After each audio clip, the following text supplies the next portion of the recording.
terjerumus dalam aksi kriminal nyata bersama Fei Xiao dan Su Yi.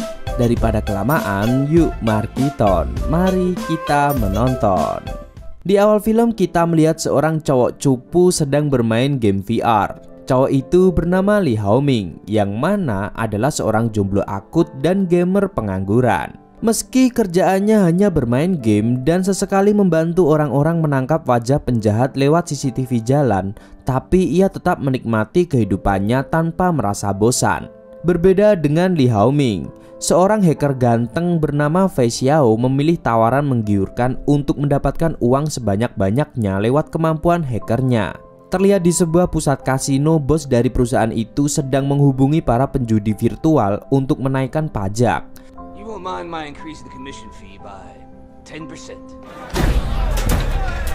Tapi kemudian suasana berubah mencekam saat kedatangan Fei bersama partnernya yang jago bertarung, yaitu Su Yi.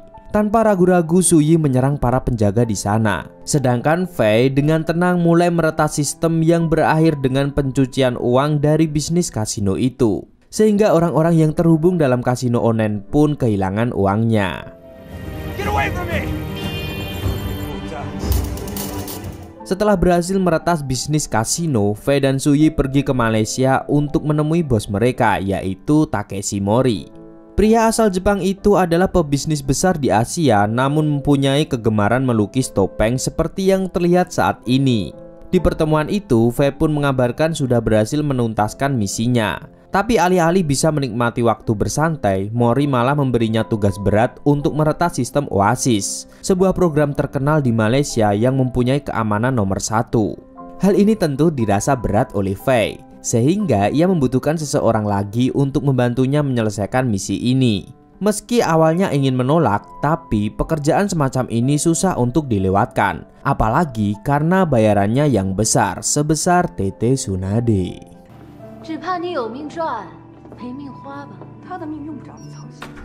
Setelah bertemu Mori, Fei dan Su Yi yang ternyata berpacaran tetap ingin menikmati malam bersama di Malaysia. Mereka pun makan di restoran mewah. Tapi Fei tidak bisa menikmati makanannya begitu saja, karena terus kepikiran orang yang tepat untuk diajak bekerja sama. Kemudian Fei teringat beberapa tahun lalu saat ia mengikuti kontes hacker dunia dengan nama samaran Zebra. Meskipun Zebra sangat hebat, tapi ia berhasil dikalahkan oleh pesaing yang tidak disangka-sangka bernama Kapten Pirate. Kembali pada saat ini, Fei menemukan siapa orang yang pantas untuk diajak bekerja sama, yaitu Kapten Pirate yang mana adalah lawannya di kompetisi saat itu. Lalu kita beralih ke Shanghai, di mana terlihat Li Haoming si cowok cupu sedang berbelanja ke minimarket, tapi ia melihat keberadaan cewek imut yang seperti terus mendekatinya. Bukannya merasa curiga, Li Haoming justru merasa gugup karena seumur-umur belum pernah dekat dengan cewek. Ia pun menunggu sampai cewek itu pergi ke kasir dan mengantri di belakangnya. Saat itu si cewek imut tidak bisa membayar karena tidak membawa uang cash, sedangkan mobile bankingnya tidak bisa digunakan. Li Haoming pun berbaik hati untuk membayarkan belanjaan si cewek lebih dulu, bahkan menawarkan bantuan untuk mengecek kesalahan di rekeningnya yang ternyata dihack oleh seseorang. Melihat Li Haoming yang santai, cewek itu menempelkan alat sadap di tas Li Haoming. Ternyata si cewek adalah Su Yi yang berpura-pura mendekati hacker handal Kapten Pirate yang identitas aslinya adalah Li Haoming.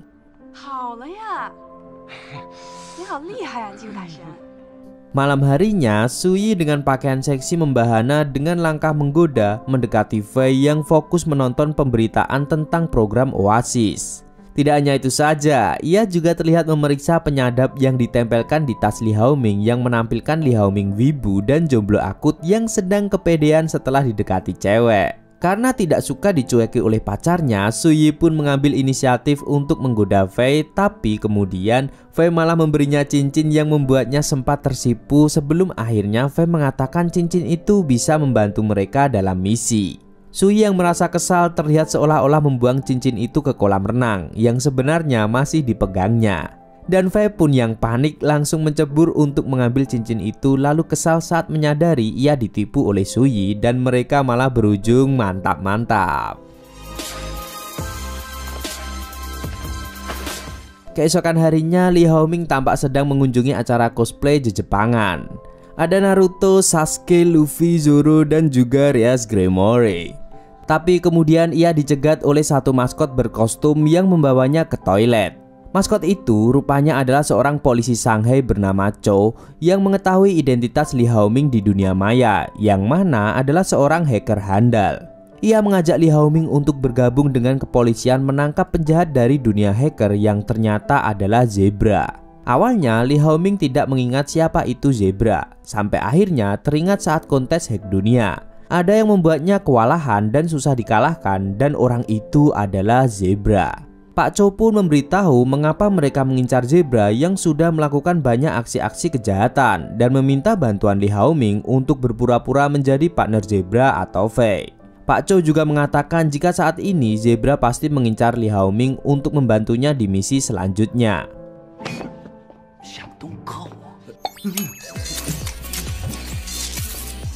Sepulang dari acara cosplay, Li Haoming mulai memeriksa kamarnya dan menyadari ada kamera tersembunyi di sana. Tapi ia sudah terlambat karena Fei berhasil meretas keamanan laptop dan komputernya sehingga ia dalam bahaya. Karena hal ini, Li Haoming setuju bergabung dengan kepolisian dan mulai melakukan persiapan termasuk tes fisik dan pemindaian fungsi otak. Ia terlihat giat untuk meningkatkan kondisi tubuhnya yang selama ini hanya dipakai duduk main game saja. Sesekali Li Haoming mengecek HP-nya untuk melihat balasan si cewek imut, tapi belum kunjung dibalas. Padahal ia sudah berharap lebih. Hal ini membuat Li Haoming merasa sedih. Karena bukannya bermain game virtual, ia malah terjebak dengan polisi dan terkena PHP dari si cewek sampai-sampai masih mengira jika HP-nya rusak, makanya belum bisa membalas Li Haoming.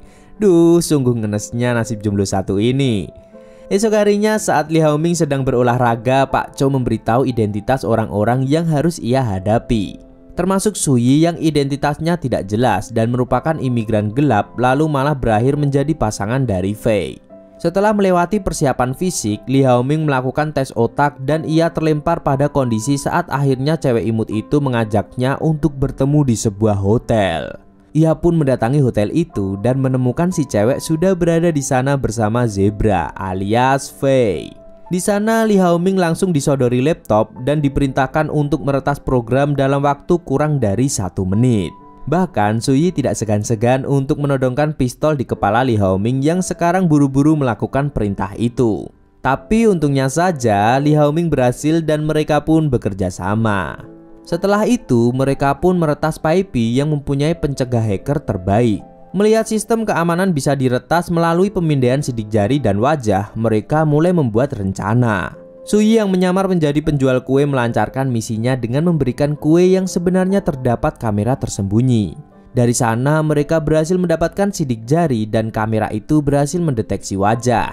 Dengan mudah, Li Haoming sukses meretas keamanan yang membuat tim tampak panik.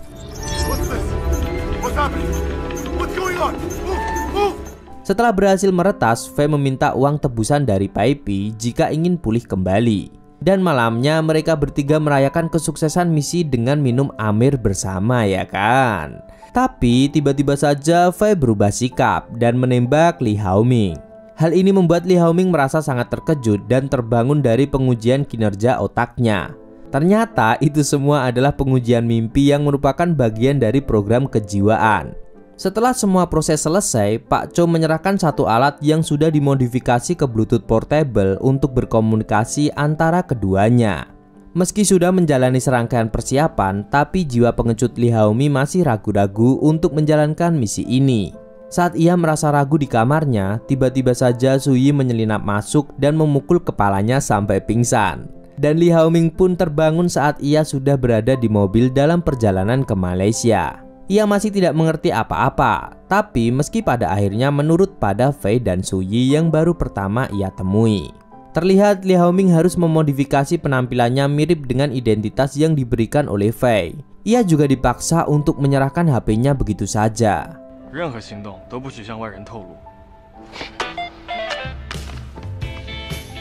Lalu sesampainya di Malaysia, Li Haoming antusias saat melihat komik One Piece edisi terbaru. Mana nih OP lovers, ngumpul dong.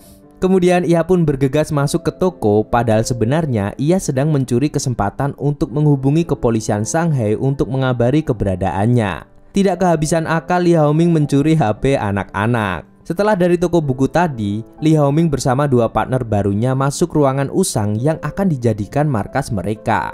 Ruangan itu dilengkapi CCTV yang menyala 24 jam. Lalu malamnya, tim hacker ini mengunjungi Mori yang mana adalah bos mereka. Di sana, Faye memperkenalkan Lee Hao-ming sebagai partner barunya. Karena merasa gugup, Lee Hao-ming pun berbuat ceroboh seperti mengotori pakaian Mori dengan minuman. Tapi Mori tidak marah dan malah bersikap ramah. Kejadian ini tak lupa disampaikan Lee Hao-ming pada Pak Chow jika ia mulai dekat dengan bos besar misi ini. Hari pun berganti, tim hacker mulai merencanakan misi yang dipimpin oleh Faye. Mereka berencana meretas program dengan virus worm sebelum konferensi pers dimulai. Perencanaan ini harus direncanakan secara matang, bahkan Faye menganalisa semua ruangan dalam kantor Oasis dengan model miniatur. Misi pun dimulai dengan melihat aktivitas kantor seperti saat Pak Shinji yang mana CEO Oasis mengundang ahli komputer untuk mengecek keamanan programnya, lalu email pribadi berisi penerimaan undangan itu ditujukan pada kepala satpam. Akan tetapi surat itu juga dilengkapi tanda tangan dan sidik jari Shinji yang tidak bisa dipalsukan karena bisa terdeteksi oleh keamanan. Dengan perencanaan yang siap, mereka berbagi tugas untuk merusak jaringan komunikasi. Saat Faye dan Suyi menyamar sebagai salah satu tamu undangan, Lee Hao-ming bertugas menyelinap untuk merusak mesin sampai akhirnya Faye dan Suyi bisa masuk tanpa deteksi surat undangan. Faye berkomunikasi menggunakan walkie-talkie dengan Lee Hao-ming yang bertugas memasukkan kode yang diterima di ruang pemrograman. Mereka pun berbagi kode untuk membuka sistem program Oasis yang kemudian dikoding manual oleh Faye dengan memasukkan virus worm tersebut.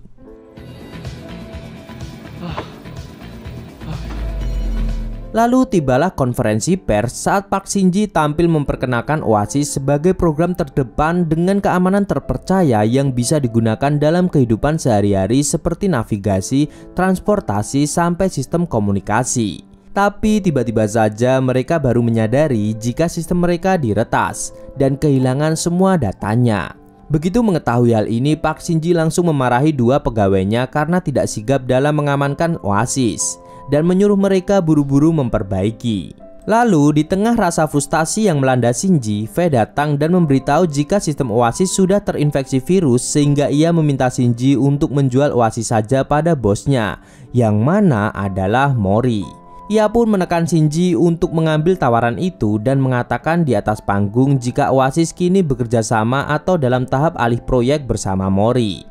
Karena merasa terdesak, Shinji pun kembali naik ke atas panggung dan mengumumkan jika Oasis kini diambil alih oleh pengusaha IT terkenal di Asia yang bernama Takeshi Mori. Dan Mori muncul ke atas panggung lalu bersalaman dengan Shinji yang sedang menahan rasa marahnya. Oasis will be more useful in my hands. Setelah keberhasilan misi penting ini, Mori menghadiri pesta perayaan atas bisnis barunya dan berpidato seakan-akan Oasis akan sangat berguna bagi masyarakat setelah dimilikinya. I believe this brings unbelievable benefits for the world, and I'm so proud to bring it to you. Tapi sebenarnya kelicikan Mori belum berhenti sampai di situ. Bahkan saat ini Mori meminta seorang sekretaris eksekutif untuk melakukan rencana licik lainnya dengan menawarinya imbalan emas batangan. Mori mengatakan sekretaris ini harus meyakinkan David Lee yang mana adalah Presiden Forum Ekonomi Eropa untuk membujuk para CEO ternama untuk mengadakan pertemuan dan pergi dengan pesawat pribadi. Lalu ia akan membajak pesawat mereka. Sekretaris itu tampak tidak berdaya untuk menolak perintah Mori. Sementara itu, Lee Hao-ming tetap mengabari kepolisian Shanghai meskipun secara diam-diam tanpa sepengetahuan Faye dan Suyi. Tapi tiba-tiba saja Suyi datang dan menyuruhnya untuk keluar yang ternyata sudah ada Faye yang akan merayakan kesuksesan dan ulang tahun Lee Hao-ming. Tidak hanya itu saja, Faye bahkan membelikan Lee Hao-ming komik One Piece edisi terbatas sebagai hadiah ulang tahunnya. Karena merasa begitu gembira, akhirnya Lee Hao-ming mengajak mereka bertiga berfoto bersama.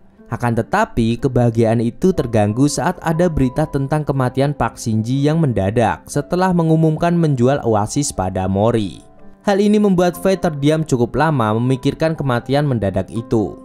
Kejanggalan ini juga disadari oleh Lee Hao-ming dan Faye menduga jika ini adalah permulaan masalah yang lebih besar sehingga menyuruh Lee Hao-ming untuk segera pergi sebelum mendapatkan bahaya dari Mori. Tapi mereka dikejutkan dengan kedatangan Mori yang tiba-tiba, lalu menyuruh mereka untuk mencuri privasi para pengguna Oasis dalam waktu 12 jam karena itu masih merupakan bagian dari misi mereka. Tentu saja ide licik ini ditolak oleh Fei dan Lee Haoming, tapi mereka malah dibuat semakin marah saat mengetahui orang-orang Mori menculik Suyi. Di sisi lain, para CEO terkenal yang diminta Mori sudah terbang dengan pesawat pribadi mereka. Dan Fei bersama Lee Haoming menyerahkan pemrograman sesuai keinginan Mori, juga meminta Suyi untuk dibebaskan. Tapi karena masih dalam proses, Mori tidak mau melepas Suyi begitu saja, dan mereka malah terlibat dalam kekacauan melawan orang-orang Mori untuk menyelamatkan Suyi. Di sini akhirnya latihan fisik Lee Haoming digunakan karena ia harus fighting.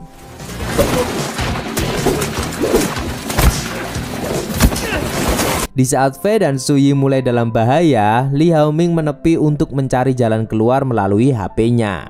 Mereka pun kabur dan melarikan diri dari kekacauan ini. Melihat Suyi yang terluka, Lee Haoming merasa cemas dan menyarankan Suyi ke dokter, tapi gadis itu tidak mau dan tetap menyetir. Sementara itu, proses pemrograman yang dipegang oleh Mori sudah selesai dan hal ini berdampak pada pengguna yang kini secara otomatis memperbarui sistem operasi. Lalu di dalam mobil, Fei kembali menyuruh Lee Haoming untuk pergi atau menemui Pak Chow yang membuat Lee Haoming sedikit kaget karena sebenarnya Fei ternyata sudah mengetahui ini. Ia juga menyuruh Suyi untuk meninggalkannya setelah semua masalah ini selesai. Di sana baru diketahui jika identitas Fei yang sebenarnya bukanlah sembarang hacker melainkan polisi Eropa untuk kasus cybercrime yang saat ini sedang menangani kasus Takeshi Mori. Setelah melapor pada atasannya dan meminta bantuan dari kepolisian Eropa, Fei akan kembali ke markas untuk mendapatkan sistem Oasis yang bersih tanpa virus untuk pembaruan sistem operasi. Tapi rupanya Suyi merasa sudah ditipu oleh Fei sehingga ia kesal dan mengusir kedua orang itu keluar dari mobil.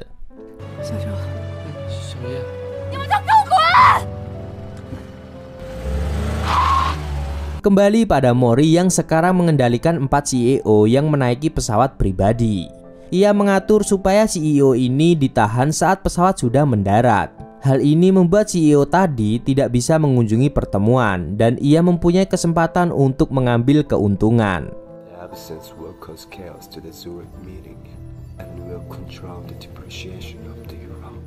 Sementara itu, Fei dan Lee Haoming kembali merusak jaringan untuk menyusup masuk ke kantor Oasis dan mulai memperbaiki program. Mereka berbagi tugas dengan Lee Haoming mencegah orang-orang berhasil mengupdate sistem operasi Oasis yang sudah dimasuki virus. Sedangkan Fei mencari tahu lokasi keberadaan Mori.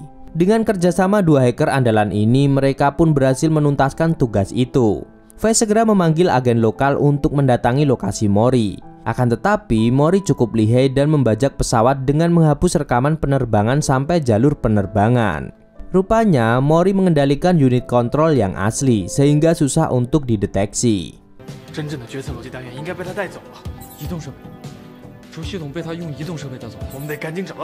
Dan gawatnya lagi, Lee Haoming dan Fei keburu ketahuan oleh orang-orang Mori sehingga mereka pun bergegas kabur lewat jendela dari gedung tinggi.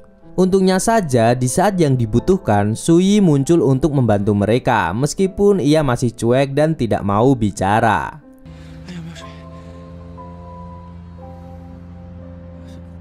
Lee Haoming yang menyadari rencana Mori untuk menghadiri pertemuan dan mengembalikan keuntungan dari Forum Ekonomi Eropa, akhirnya memutuskan untuk menuju ke sana.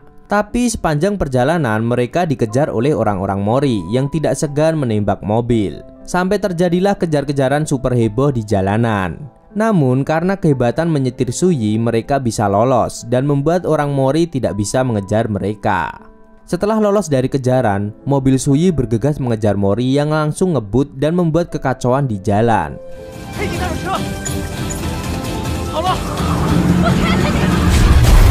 Beberapa saat kemudian, Mori keluar dengan pistolnya lalu menembak Suyi dan melarikan diri. Melihat Suyi yang terluka, Fei merasa sangat sedih dan menyesal. Tapi saat Suyi menutup matanya, ia tak bisa menahan kemarahannya dan bergegas mengejar Mori. Begitu juga Lee Haoming yang ikut mengejar Mori.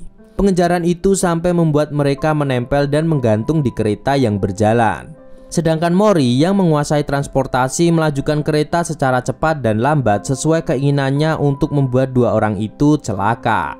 Tapi ia tidak bisa lolos dari kejaran dua pria yang dikuasai amarah itu. Sampai akhirnya Mori mengeluarkan pistol seperti yang sudah-sudah. Setelah menembak dan membuat dua pria itu terkapar, Mori yang merasa lemas dan kehilangan energinya akhirnya jatuh pingsan. Lee Hao-ming dan Faye pun dengan tertatih mencoba mengambil HP Mori untuk menyelamatkan penerbangan CEO. Tapi akses ditolak karena menggunakan deteksi wajah.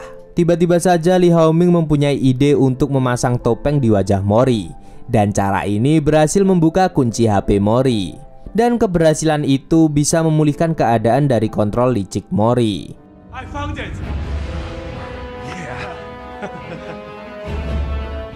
Lalu tidak lama kemudian, kepolisian dan tenaga kesehatan datang untuk membereskan kekacauan yang terjadi.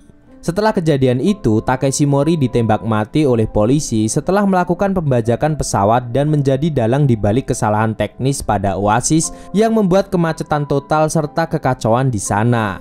Sementara itu, Faye tampak berduka dengan meninggalnya Suyi meskipun seperti biasa Faye tetap memasang wajah datarnya. Lee Hao-ming pun ikut berduka dan menaruh satu-satunya kenangan tersisa, yaitu foto mereka bertiga saat ulang tahunnya di makam Suyi.